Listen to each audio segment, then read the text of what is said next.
Okay, in this video we're going to look at another factorizing trick. It's called when we factorize the difference of squares, and this we kind of notice when we have two terms and both terms are actually square numbers.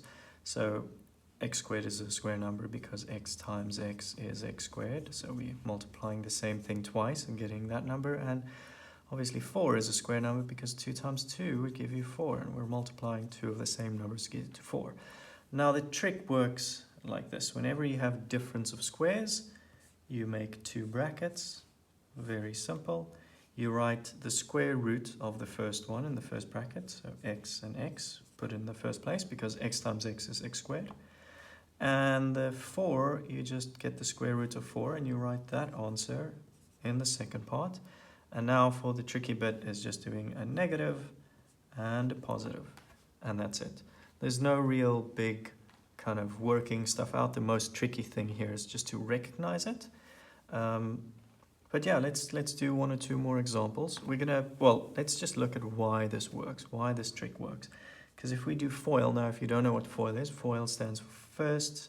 So let's just do different, we can do a crash course here, but whenever we have two brackets and we're multiplying them, I have to multiply this with that, and this with that, and this with that, and this with that. Okay, so usually I'll start with firsts. So x times x would be x squared.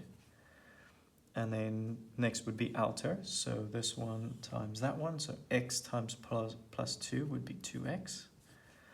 And then for the next one is this times this. Now it's very easy to miss that x. Well, not the x, the minus, but it's minus 2 times x. So minus 2 times x would be minus 2x.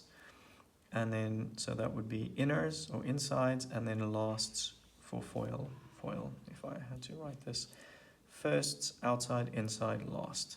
So last would be negative times a positive would be negative, and then 2 times 2 would be 4. And if I had to rewrite this, I can see there are like terms, but they cancel each other out because plus 2x minus 2x would just be 0. So I'm left with x squared minus 4. Now, very, very important is it has to be a negative. X squared plus 4. We can't factorize that. Not with this method. So that is just basically x squared plus 4. So don't ever get caught out. I have seen some examples where they use that, so let's just write the example down here, and then we'll look at that later. We'll just first do, because I just thought about that now. Let's do one or two of these examples, and then we'll go to the tricky one there. Like the little catchy outie one. Anyway, okay, let's do 121 minus x squared, and we'll do y squared minus, let's say, let's do, I don't want to make it too tricky now, sorry. Let's just do 81 x squared. Okay, so in this case, we can see that both of these are square numbers and there's a difference, so it's a negative. So then I can factorize it. So I do my two brackets. I find the square root of 121, that's 11. Hopefully you could do that without your calculator. And then the square root of x squared would be x. And the last bit is just putting a plus and a minus. Can be minus plus or plus minus, but as long as the signs aren't the same. And that's it. So that's the answer. In the previous example, I obviously foiled them out and expanded the brackets. Please don't do that. Just go to here, and this is your final answer. This one, again, I can see this is a square number and that's a square number, although that's a bit of a combined square number, but let's just take a look at that. Oh, this one's also going to be a tricky one. No, it won't. This one would be fine. Okay, so y squared, the square root would be y. And here we had to have 9x and 9x and plus and minus, or minus and plus, as long as they're not the same.